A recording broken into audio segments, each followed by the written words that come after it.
The Bishnoi Gang has been getting a lot of attention in Canada this summer, with politicians on the left and right calling for it to be deemed a terrorist organization. The Bishnoi Gang's been around in India for at least a decade. Lawrence Bishnoi has been in prison since 2014.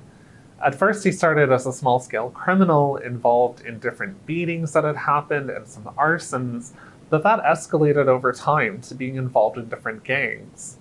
More recently, he's been named in connection to the killing of very prominent people in India. He also is said to have advocated and pushed some of his crimes through a cell phone that he uses in jail, which builds on accusations that he's somehow connected to the Indian government. In Canada, the Bishnoi Gang got prominence in October of 2024. That's when the RCMP went public with accusations that India had a role in extortions, coercion, and even homicides in Canada.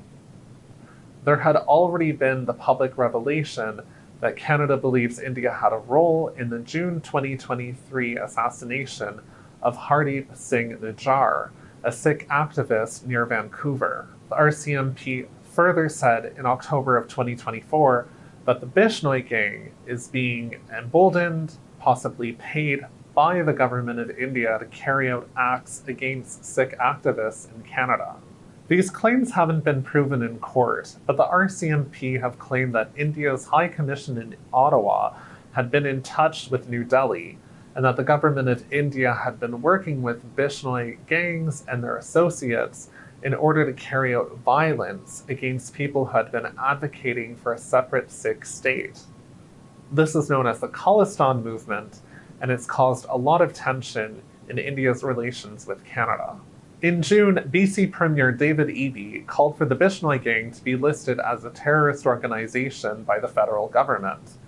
And since then, we've seen Alberta Premier Daniel Smith join that call, a few mayors around Vancouver, as well as Conservative leader Pierre Poilievre. When asked about why, these politicians have said that this gang is terrorizing these communities. And it's also worth noting that India has described this as a terror network. Terrorism experts are a little skeptical about listing this gang as a terrorist organization.